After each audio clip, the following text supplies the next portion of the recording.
There is some interaction with the audience today with our slides. It's not to, make anyone feel bad. It's more like to bring out what's some of your policies and procedures on certain things when it comes to hostile environments that you have or don't have within your organisation when you're sending people to potential hostile areas. And the Philippines is a hostile area. There are places you can go down the wrong alleyway in Makati, or you can get yourself into trouble down in Mindanao. It's all up to you, how you perceive things and how you prepare yourself for the unexpected in terms of risk. So without any further, I'll get on with the slide.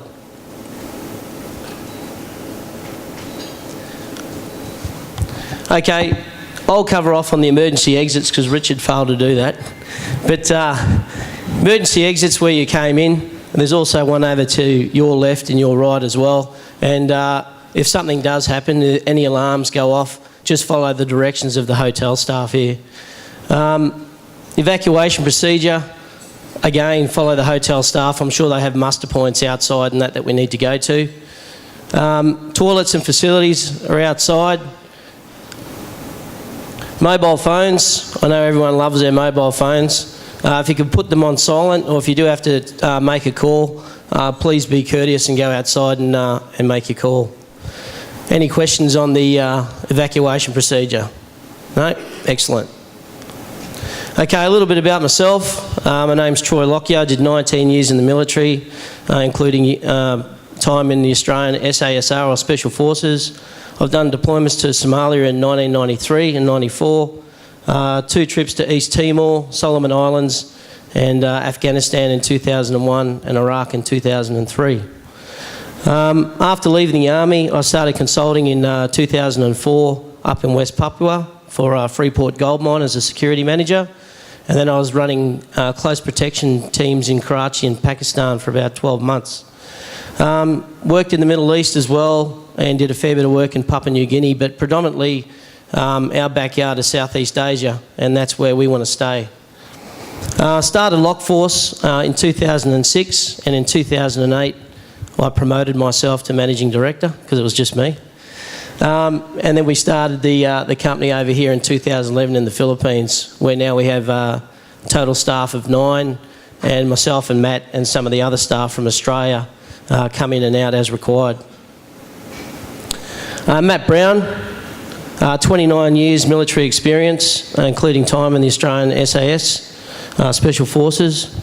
Matt actually used to be my boss. He was my troop sergeant in Afghanistan, so the roles have reversed now, which is good. After leaving the military, he did 3 years in the Attorney General's Department back in Australia as the Maritime Security Liaison Officer. And he's done deployments to East Timor, Solomon Islands, Afghanistan and Bougainville. Matt's been consulting since 2007 in Australia, Middle East, Papua New Guinea and Southeast Asia. And was actually over here with the Special Forces training team in 1995 at Fort Magsaysay. He started in the Lockforce in 2008 as the Director of Operations and also the Director of Operations for our Philippines office here in 2011. Okay, a little bit about our company so you know who we are and what we do. We're established in 2006, specialising in security, auditing, training and occupational health and safety. Back in 2006, security wasn't that big in Australia. Okay, so we had to do other things such as auditing and compliance work. But to tell you the truth, a lot of the risk work that we did and the auditing and compliance work has actually helped us, progress within the security industry. We've got offices in Perth, Brisbane and Manila. As I said before, most of our work is conducted through Southeast Asia, but we have worked a lot of other places as well. Our projects are conducted in line with international ISO or national or agreed standards. So the projects that we do, even security, we use ISO 31000 risk management and also Handbook 167, which talks about threat, vulnerability and criticality. So we're not going to come out and start writing things that don't relate back to a standard or have some sort of benchmark. 3 main departments in the company: audit and compliance, security, emergency management and training. Okay, that's all I'm going to say about our company, and the rest of the morning, or for the next 50 minutes or so, I want to talk about hostile environment awareness training, or techniques. Matt and I have been doing that up here for about 3.5 years now for a number of companies, a lot from Japan, a few from the Philippines, and it's really growing, and courses have been increasing, which is good. One thing it shows is that companies are responsible and they are looking at hostile areas and taking it seriously. All companies have a duty of care for their staff. You can't expect someone just to send someone down to Mindanao, for example, without some sort of training, some sort of brief and things like that. But you'll be surprised how many people do. There's a lot of companies that come in from Australia and overseas, and they'll fly people straight into a place down in Mindanao. They'll have no country brief, no travel idea, no points of contact, won't know what's going on in the area. Okay, so if something does happen in today's world, someone's going to be held responsible. Okay, and that could be some people in the audience today, depending on your position within your company. All right, so after every incident, there's always an investigation, and in today's world, they're always looking at blaming someone. So in order to do that, we want to try and get clients to take a more proactive approach rather than a reactive one, and start doing some training, or at least exposing some of their staff members or themselves within the hostile environment arena to make sure they're best prepared. Okay, today we're going to break it up into 4 phases. I'm going to do the first 2, Matt's going to do the second 2, so that you don't get sick of hearing my voice all morning. First, I'm going to talk about company responsibility. All right, setting the scene.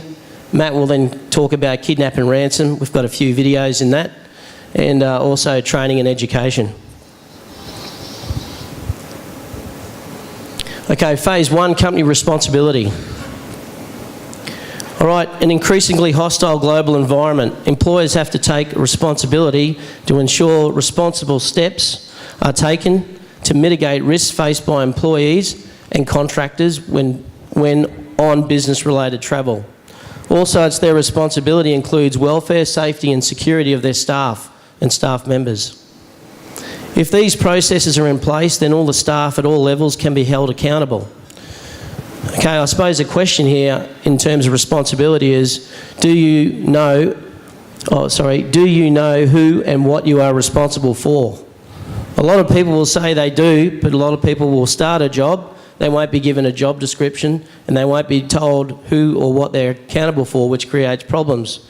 Because when there is an incident, okay, they'll be looking to blame someone or find out what happened, all right, but that person won't know that that's part of their job description or responsibility to what to do.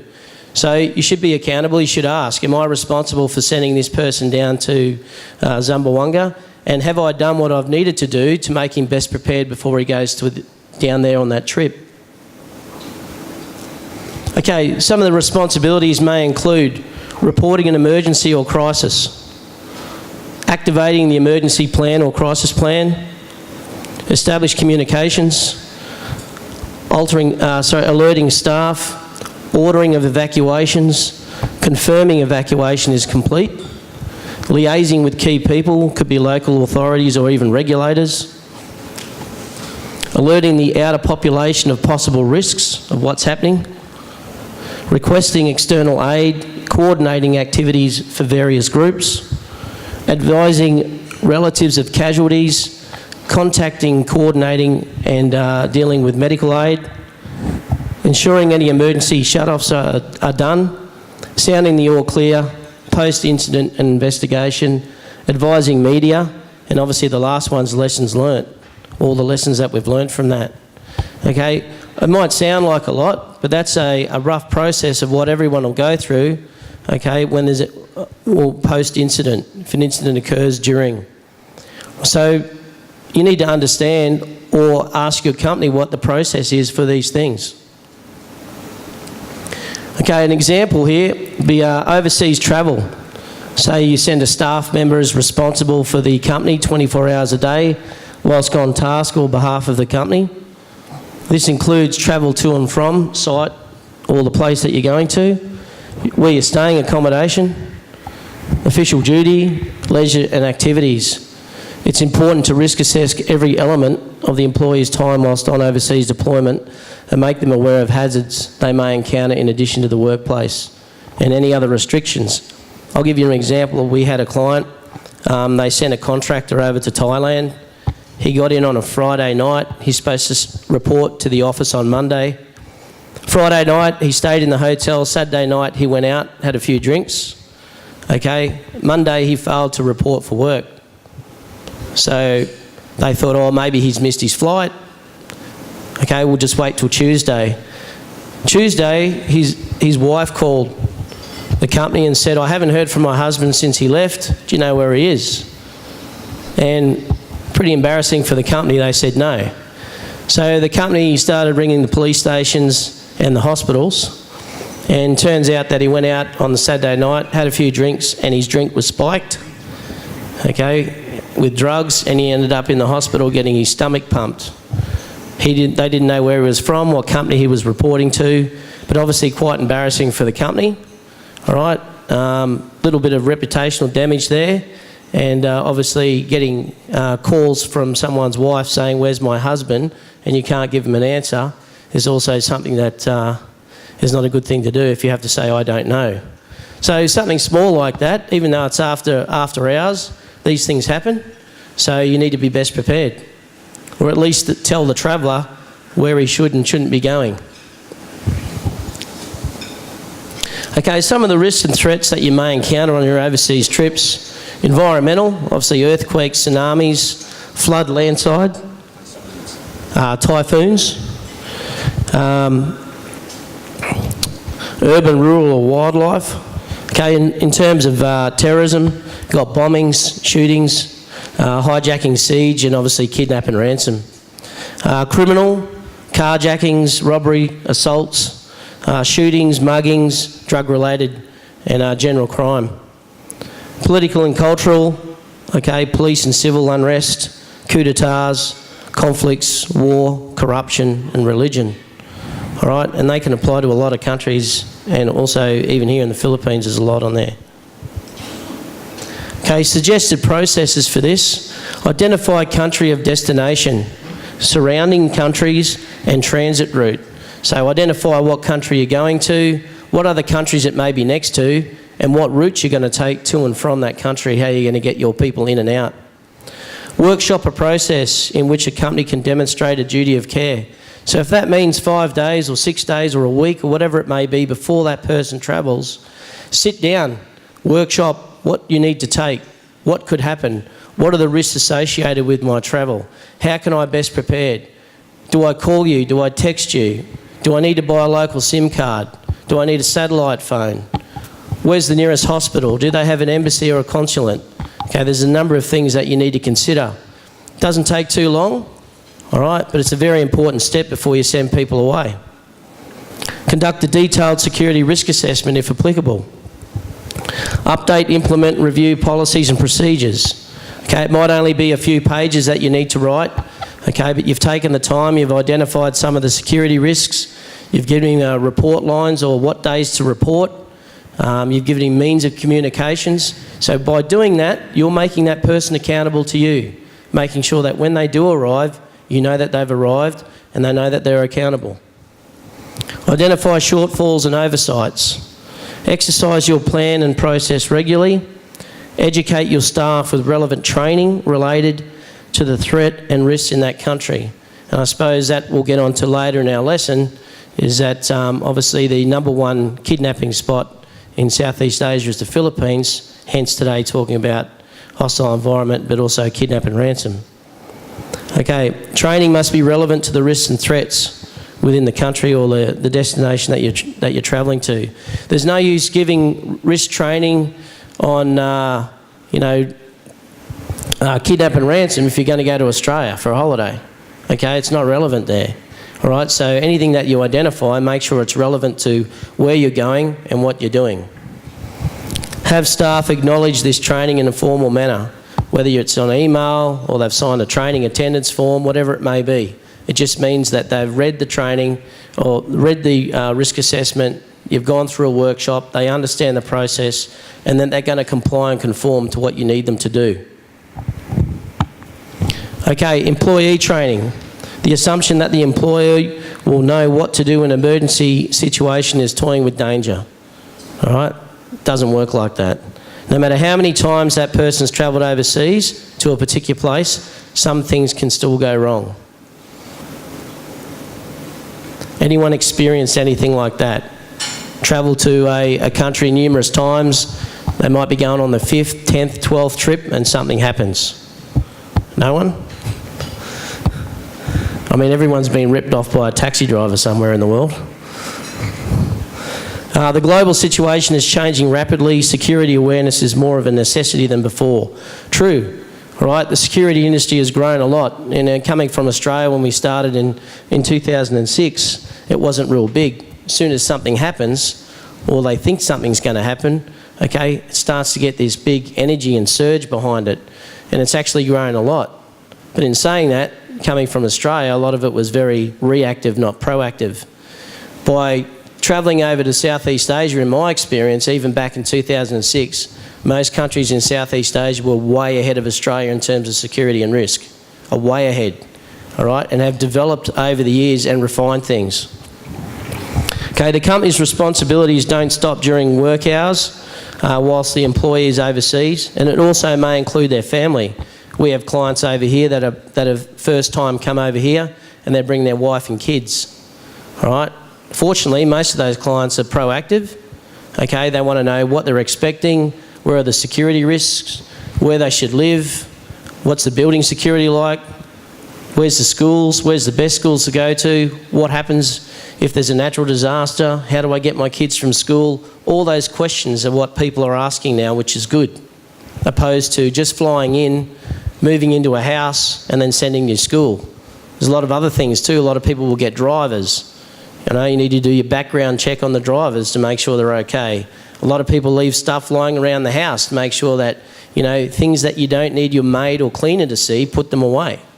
All right? You're still over here in a foreign country. You're a minority and a majority and still need to protect yourself and your family. So things that people don't need to know, you should hold that very close to your chest. The company's failure to acknowledge this may result in serious reputation and financial damage.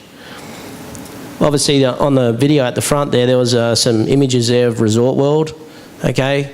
Obviously, after that too, there's a lot of things that have come out. Financially, they've had a huge impact, and reputationally, they've also had one as well. There's also been investigations involved, and I'm sure everyone's seen it on TV, okay? And other things have come out of that investigation too. Ignorance is no excuse and neither is complacency. These days, someone will be held accountable. Okay, employee training may include the following. Travel brief. So prior to travel, you want to know what the security situation is. Cultural brief. Understand the culture. As I said, you're a minority in a majority. You need to understand whether you can point your feet at them, poke your finger at them, what's culturally accepted. Right? Emergency contact details if you need to contact people. Could be the embassy, hospital, people at work, or even your local security provider or local office in the area. Right? And reporting measures. Do I need to report in each day, each week? Who do I report to? So on and so forth. Situational awareness, country brief and any related news. Most of the times when I travel overseas, you stay in a hotel. First thing I normally do is turn on the local news. Only if it's in English, but turn on the local news so you can learn quickly what's going on around the city and what's going on around you. All right, even while you're unpacking your bag or whatever, leave the local news on. It can bring you up to date very quickly. Managing personal stress, reactions to a critical incident. A lot of people react different ways to critical incidents depending on their experience, all right, what they've seen and what they've done and how they deal with things. All right, we've had some clients that actually break down, they don't want to be in the country anymore and they want to leave. All right, I'm sure amongst everyone here, at some point in time before or even in the future, you're going to have a staff member that's going to be upset with certain things. They're not happy with the situation where they are and they want to go home. We had a client in Papua New Guinea. They sent a female up to a place in Papua New Guinea where they shouldn't have. She got involved in some incidents in Papua New Guinea and wanted to be extracted straight away. It's very hard even for a company. You can't just fly a private jet in and extract someone straight away. But what they didn't do was talk about it or workshop it before she left and looked at the risks involved with her travelling to New Guinea. Okay, terrorism-related attack awareness and what to do. All right, obviously there's a lot of news. There's been a lot of terrorist attacks in the past 20 years. People are getting educated by watching the news, watching YouTube, understanding how things happen. Kidnap awareness training, which Matt will cover a bit more later. Seizures, what to do. And you need to understand the local police capability, but also their response time. All right, you can go overseas, there might be an incident, depending on what's going on around you, and depending on the police equipment and capability and response, you could be there waiting for hours. All right, this is not like back in another country where you may be from, like Australia or the US and that, where you're going to get a rapid response time. All right, you could be waiting for hours. All right, if you're arrested, what's the process? Who do you inform? Hotel and room selection. Is there a preferred hotel that you stay in? How do I select the best room if I'm staying in a hostile country? Okay, all these things can be workshopped or given training lessons on. They're very basic. Travel selection, which airline, the importance of checking in, and also scenario training that may include accompanying your family.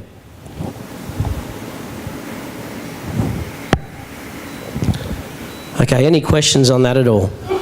If I'm speaking too quick, just let me know. I sort of tend to do that from Australia, speak a little bit too quick.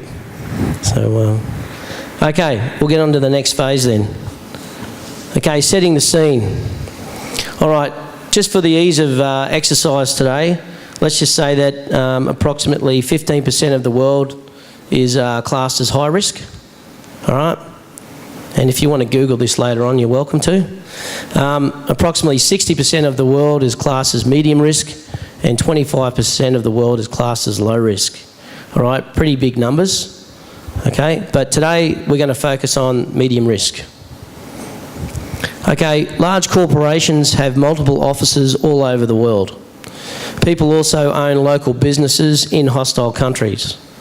Business risks, when first thought, are usually based on finance, not security.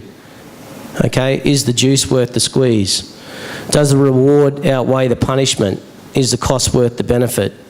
A lot of our clients that have had businesses all come over here, the first thing they look at obviously is part of a feasibility study whether it's going to be economical to work in the Philippines.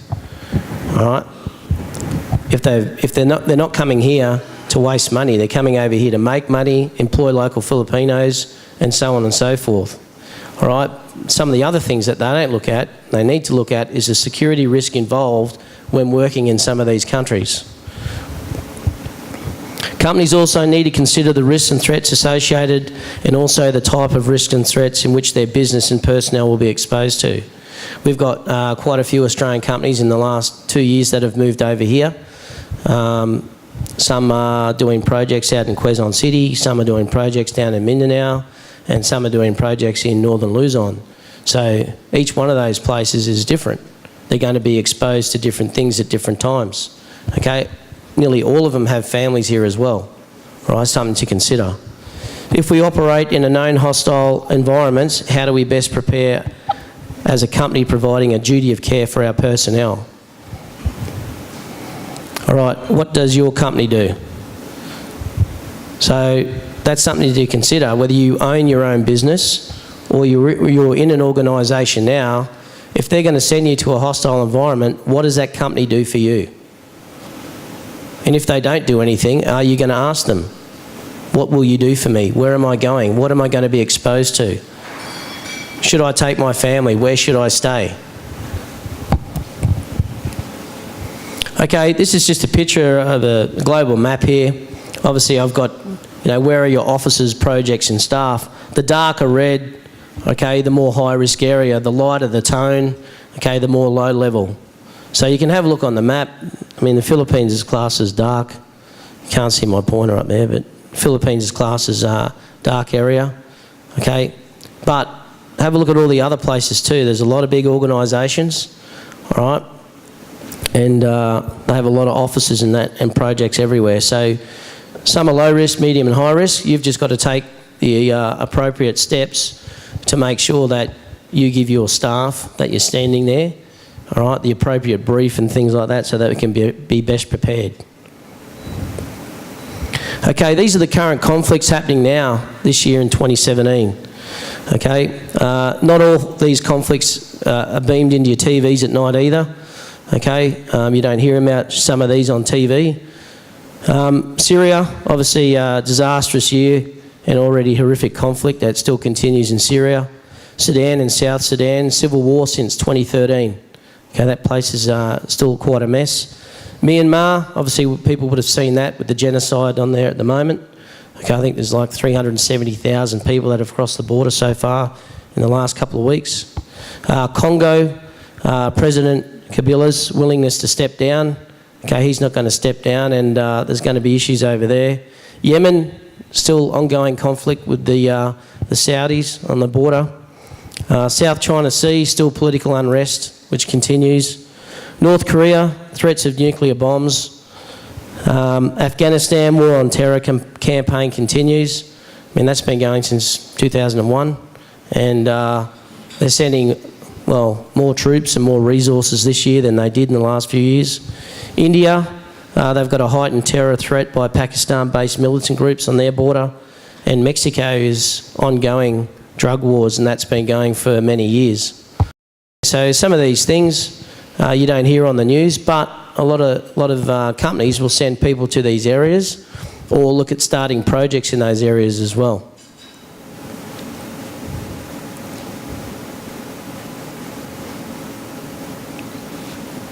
Okay, some potential situations, okay, within the medium risk realm.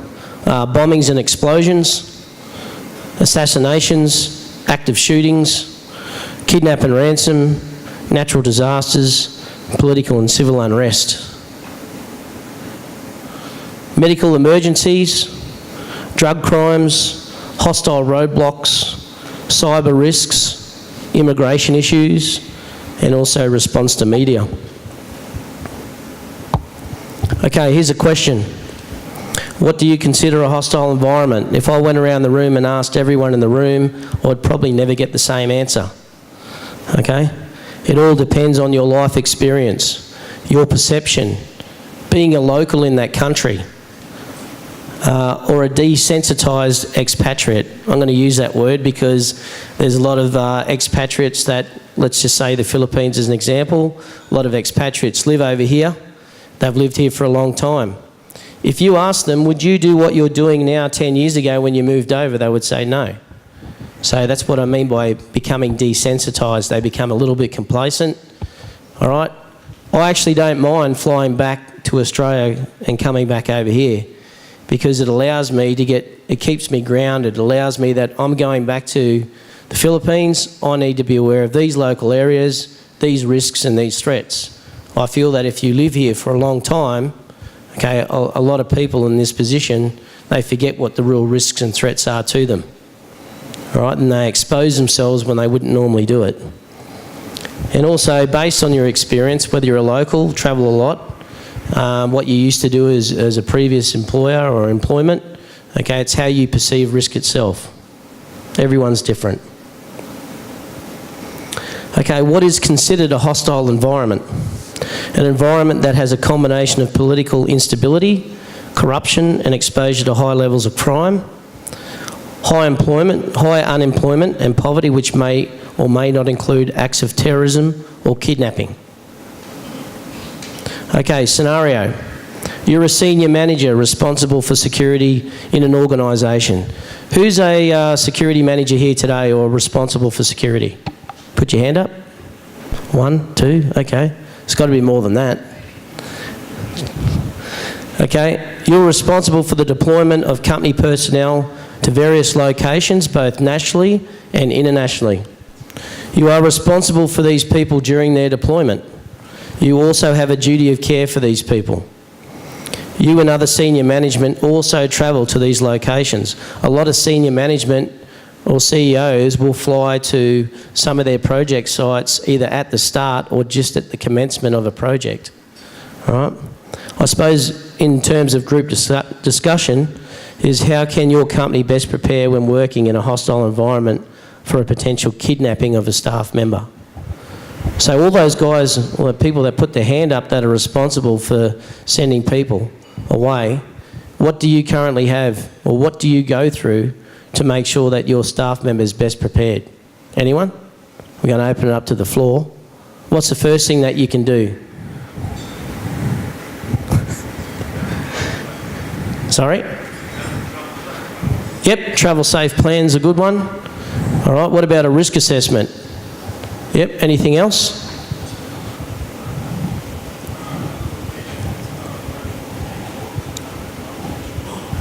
Sorry, I'm a bit deaf.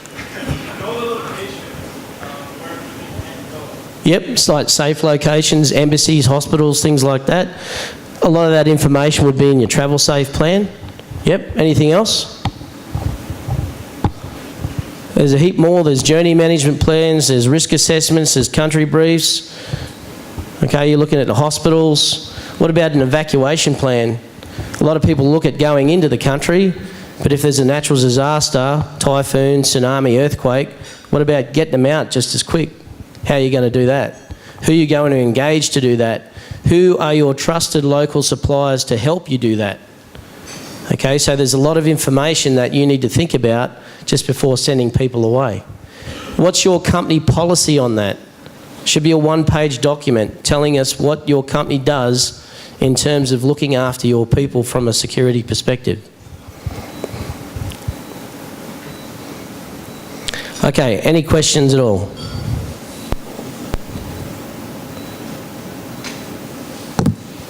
Anyone falling asleep? Okay, I'm going to hand you over to Matt now and let him go for it. Just that one there. Yep. Okay, ladies and gentlemen, hopefully there's no technical issues. In this portion, there are a couple of videos, and I do know there's females here. During the videos, there is swearing or harsh language. Sorry about that, but that's the reality.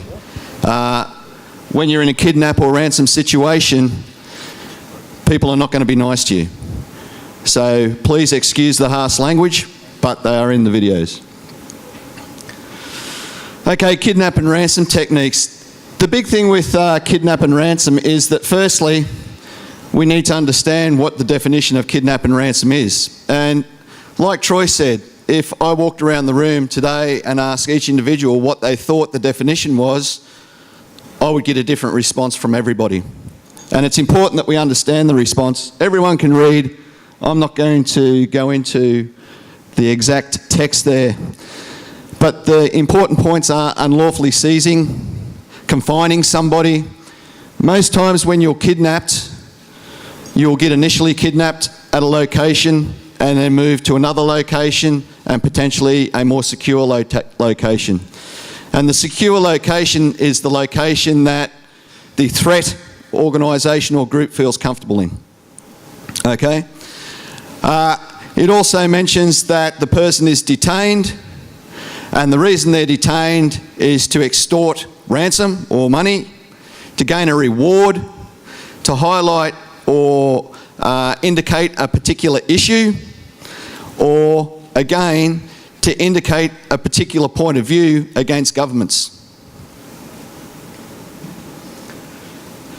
During a kidnapping, the first few moments or the first period of time during a kidnapping is the most brutal or the harshest, okay?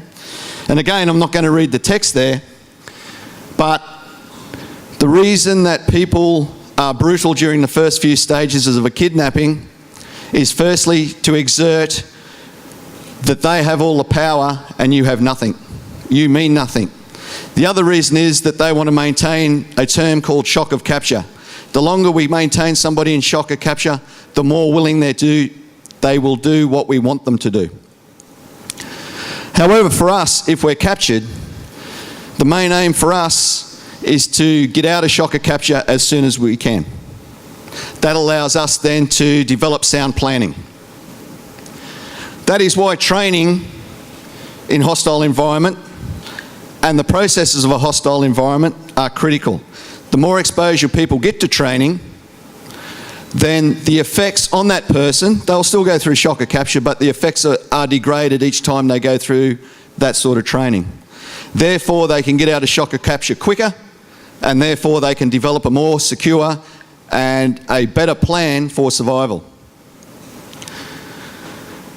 As I said, I'm about to play a video which the little television monitor down in the bottom right-hand corner indicates. The video is of a British Special Forces soldier who was captured in Iraq. What I want you to take out of this whole process is disregard the fact that he was a British soldier. Disregard the fact that he was in a war zone. Disregard the fact that he was in Iraq. That means nothing, because the process is the same. What I want you to listen to is his key points on the fact that the military, because military and police are normally exposed to high threat environments where civilians are not, the military train in these aspects. So the points that he makes about the training and how that impacted on his ability to survive are the key points I want you to take out of this video.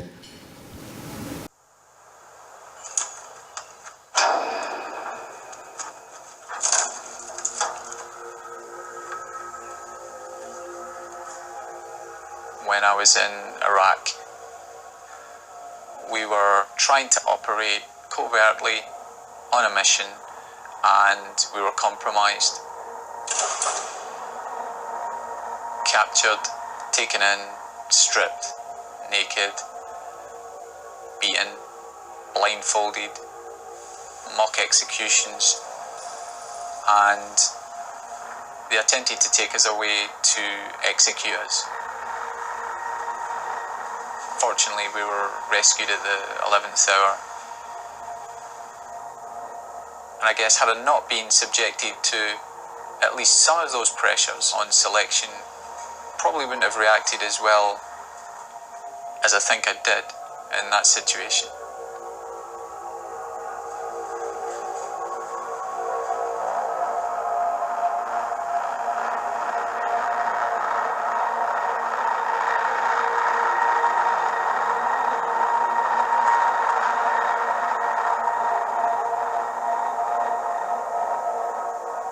So when we do hostile environment awareness training, it allows the person to experience the feelings that they get during a normal capture. I can't cut people's fingers off to make it too real, but you can do other things that make it as real as possible. And as mentioned, during that process, if it's done once, where a person does the heat training once or does the heat training twice, obviously they become more accustomed to the feelings, and therefore they can plan for a better solution to survive. The other key point is that last point there. When you do these sorts of activities, there is a huge safety requirement and a safety risk assessment that needs to be carried out, because you are putting people under stress and there is the potential for medical issues to occur.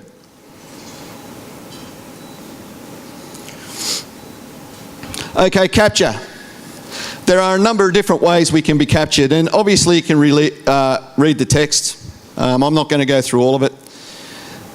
It doesn't matter how you're captured. It doesn't matter whether you're captured in a vehicle, you're captured at a restaurant, where you're captured is irrelevant. Once you're captured, the point is you're captured. Yep. And then, once we're captured and we realise that we're captured, because it doesn't matter how we're captured, there's a number of different key points. For the individual, there are things where we need to make sure that we do not antagonise the kidnappers. There was one instance where a South African gentleman, McGowan, in 2011 was captured. He was with 3 other foreigners. Obviously they didn't have a good process of assessing the risk. The government that he came from never had a security alert for the country that he was visiting. Anyway, one of the German gentlemen that was with this person refused to get into the vehicle. So when you refuse to do something with a captor, the captor has a choice. I either accept the problem or I get rid of the problem. So they got rid of the problem and they killed the German guy. Okay? So generally when we're kidnapped, it doesn't matter how we're kidnapped, the point is that we need to do what is requested of us because those early stages of kidnapping are the most violent. We need to stay calm for obvious reasons because these people don't like sudden movements because they might think that we're a threat and then eliminate the threat yet again. Again, maintaining shock of capture is key. So they'll do things to us as a human that we don't like. Yep. When we're first born, one of the first things we do when delivered is the nurses will put us on the mother's body or chest. So straight away as a human, we get that feeling, that connection. The next thing that happens when we're born is that normally we hear the mother's voice. So therefore, we like that sensation of voice. And as humans, we all do, because we all talk, some more than others. The other thing that happens when we're born, and after a period of time, once we start to get our vision and our clarity in our vision, is we see our parents. When we're captured, one of the techniques to making humans feel uncomfortable is to remove those three senses. Take away their ability to touch, normally through handcuffing or restraining. Take away the ability to see, normally through blindfolding.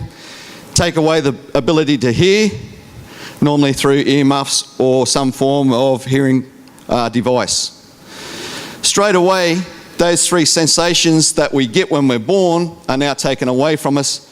Now we're uncomfortable. Maintaining shock of capture. Yeah. Some people can be put into confined spaces as well. Again, a lot of people don't like confined spaces. Again, when we're captured, these are the techniques used for us to break down. On the other side of the coin, if we are captured, our aim is to plan and maintain our capabilities, our physical ability and our mental capability. Little information about himself or his fellow recruits. Ryan, Yes. we're going to start talking about John again. We're going to start talking about Freddie again. What were your impressions of both these guys when you were out on the hills with them? They're fairly impressive. In what sense? They were just, they were good hill walkers, big men, bigger than me. So I would find it difficult to sort of keep, to their pace. We're looking for the grey man. The grey man doesn't stick out. The grey man blends in. I think they've both got, backgrounds in sports and stuff. What about you? What's your background in sport? Martial arts background. Good results. Mixed results. Emotion is no bad thing, but if somebody can easily read your emotion, you're no longer grey. I would say being a grey man would underpin the success of a Special Forces operative. But some people may say that I'm not that emotional, some people may say that I'm maybe a little bit cold. I think more than that, I'm just maybe not that expressive. I'm not good at showing you what I'm feeling, even though I'm feeling it at the time. I'd like you to draw your family tree. Why do I name a family tree? Why? Because I'm asking you. Not rocket science. Crack on. Okay. What about your mum? Where does your mum live? She lives back in Ireland. Write her address down there. I can't write her address down. Why can't you write her address down there? I fear for her safety. I don't give a flying fuck what you fear for. I've been asked to get this information. You put the fucking thing down. Okay, that video you saw there was about the grey person. The videos must have changed over when we downloaded it on. The key factor, and what the lady said there was about Special Forces soldier, again, take that away. That doesn't matter. The grey person is important when we're captured, even if we're a civilian, because we don't want to draw attention on ourselves. And the importance is to just become a number. So if we're captured with a group of people, I don't want to stand out, so I want to just become a number. Okay? Being a grey person also means that we don't draw attention on ourselves, that we're the CEO, because obviously the CEO of a company is more attractive to a kidnapper than somebody who is just mid-level, because they're going to get more money. Sorry, they're going to get more money. I'm not used to karaoke. They're going to get more money and they have a higher profile person there. So being a grey person is a very important thing. With regards to being a grey person, we don't want to be violent, aggressive, and we don't want to stare people down, because that shows that we're trying to gain power from the captor. With regards to being a grey person too, for females, a lot of females have this ability to cry. And another human nature that we develop as a person is with females, when they start to cry, us as a male, we want to comfort them. Yep. So in a captured sense, that can actually work in the reverse. Yes, the captor may want to comfort you, but then you may be drawing attention onto yourself where something catastrophic can occur. Again, if you become a problem, the captor is going to get rid of the problem.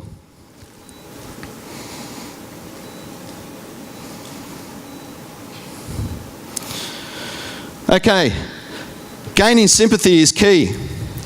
Gaining sympathy really works, and there's a lot more videos than those three that I've shown you, but I'm not going to show you them all because that's pretty much a lot of the course content with Kidnap and Ransom. But gaining sympathy is important, and if we can do that, that is fine, but we need to maintain that for the whole duration. We can't start with a limp and then all of a sudden, miraculously, that limp goes, okay? We also don't want to be creating an issue where the injury or the sympathetic ploy that we're employing becomes so great that again we become a problem, because again the person who has captured us is going to take that problem away or remove the problem. So the big thing with sympathy is that during capture it is important that you think of that as a part of your plan, but continue it for the whole plan or the whole duration.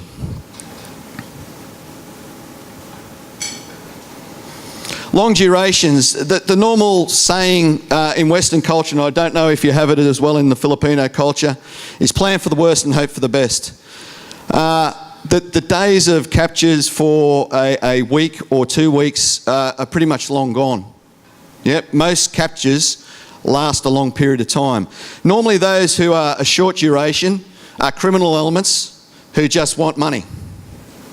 Hardcore terrorist elements will keep you for a long period of time. Yep. So when we plan for the worst, we need to keep our mind and our physical body active. So we need to do certain things to make sure that our mind is active, we have clear thought, we can maintain our plan or adjust our plan to the threat environment. We also need to make sure that we keep our physical condition, because at some point we may, for whatever reason, and this is a choice of yours, decide to escape. You can't escape if your physical condition is run down. The second point is that due to the durations of captivity these days and maintaining fitness, when rescued, we need to be able to move with the rescuers, okay? So we need to maintain some form of physical condition. Rapport with captives, we need to try to establish rapport, okay? Again, that comes into the sympathy, but we don't want to go into what's known as Stockholm Syndrome, okay? And that is where the captor actually feels sympathetic towards the captive.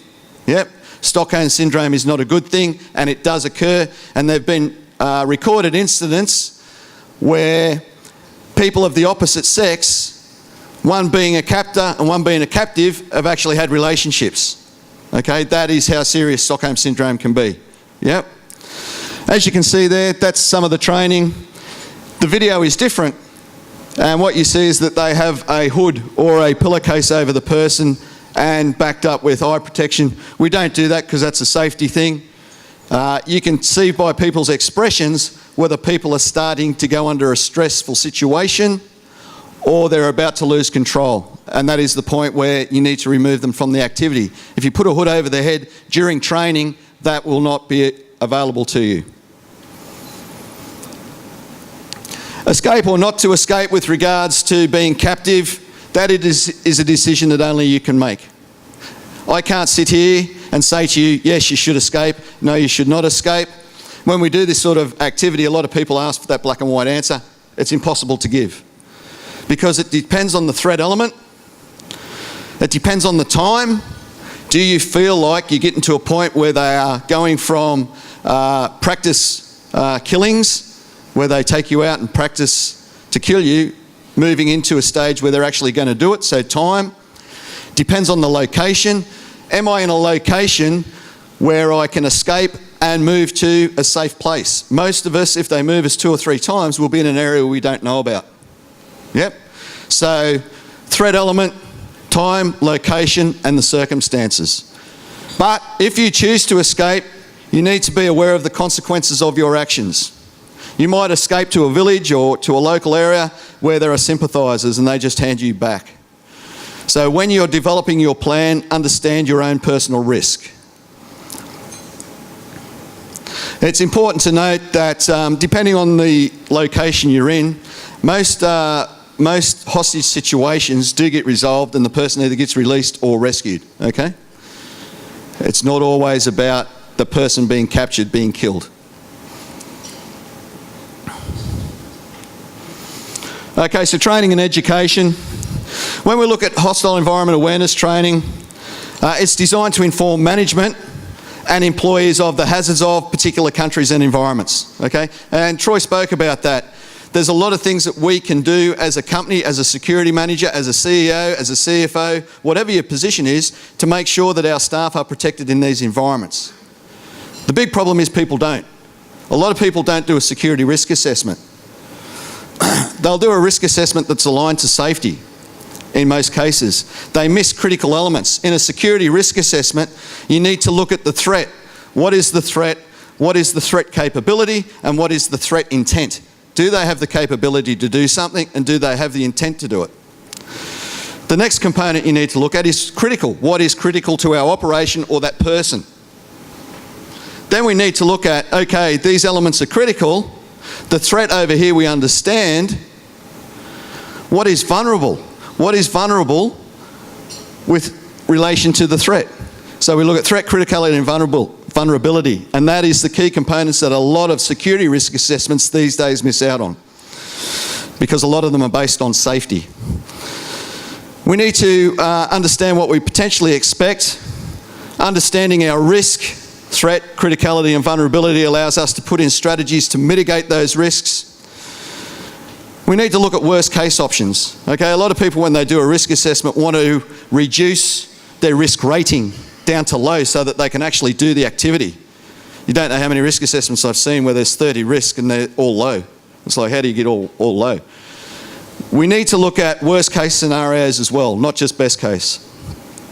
We need to promote awareness, and that develops a security culture. We need to provide relevant security awareness training. Heat training being one of those, but not the only one. When we look at it, crisis management training, we've got a crisis management team dealing with a crisis such as a kidnapping. Have they been practiced and exercised and trained in that? A lot of companies know they have the plan, they have the policies, but they don't do the exercising. You need to promote the company ethos, which enhances your duty of care. Management realising the importance in the development and implementation of business continuity plans, crisis management plans, security management plans, journey management plans, emergency evacuation plans, policies, training for staff, and implementation. Implementation is socialisation of the plans, policies and procedures, which is another key component a lot of people miss out on. Okay. What should it cover with regards to these elements? Critical incident stress, situational awareness for foreign environment, pistol shooting and firearms awareness if you think that that is a part of your company process and policy. A lot of companies such as Toyota, Chevron won't allow you to touch a weapon, and that's fine. However, my point is that if you're in an active shooting scenario, not a kidnap and ransom scenario, where you find a weapon sitting on the floor and the only way to protect your life is to pick up that weapon and use it, and you don't know how to use it, then you're in a bad situation. So the awareness training is not about going out and shooting people willy-nilly. The awareness training is about protecting yourself when you have to. Advanced driver training techniques, terrorism and explosive devices so that people understand what happens when an explosive device goes off, active armed shooter situations, experience at being kidnapped, such as the heat training, understanding sieges and hold-ups and what happens there is a certain process that most police, and there are probably police in this audience today, will follow with regards to a siege situation. Understanding that is key. Close quarter defensive tactics, if you don't have a weapon, how to disarm somebody who has a weapon, and first aid techniques just in case you come across an injury. These are the benefits of heat. I'm not going to read them, you can read them. The big thing with heat training, it allows people to be exposed to, as real as possible, a situation of being kidnapped. A real situation of having an active shooter. Okay? What it does from the company side of things, it shows your preparedness to help your staff. It shows your investment in staff with regards to protecting their safety in hostile environments. Who should attend heat? Senior people should attend heat because they're the most attractive for people to kidnap because they bring the biggest profit. They bring the biggest benefit. Senior management, okay? Senior management, there's two lots there, and key staff. The key staff we're talking about there are the key staff who visit hostile environments. Not every staff member needs this sort of training.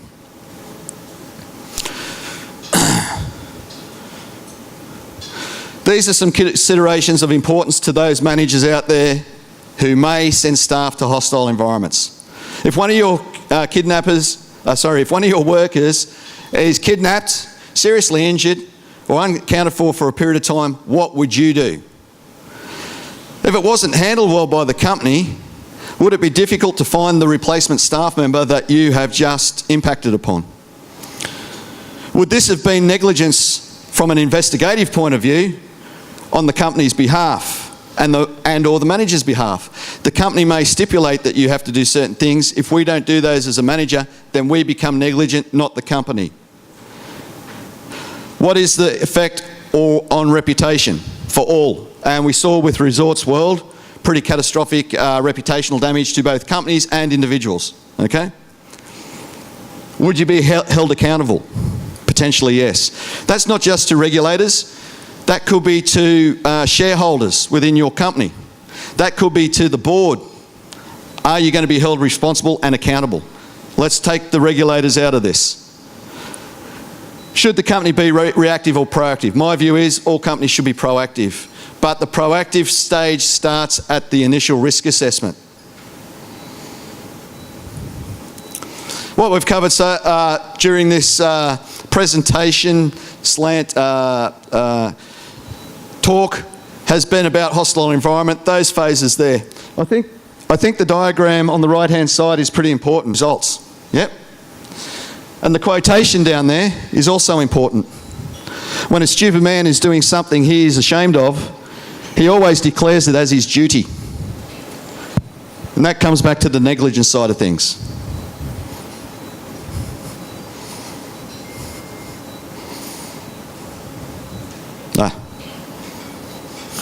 I suppose the final point is, would you survive, but more importantly, the staff you're sending to a hostile environment, would they survive with the practices and processes that you have in place now?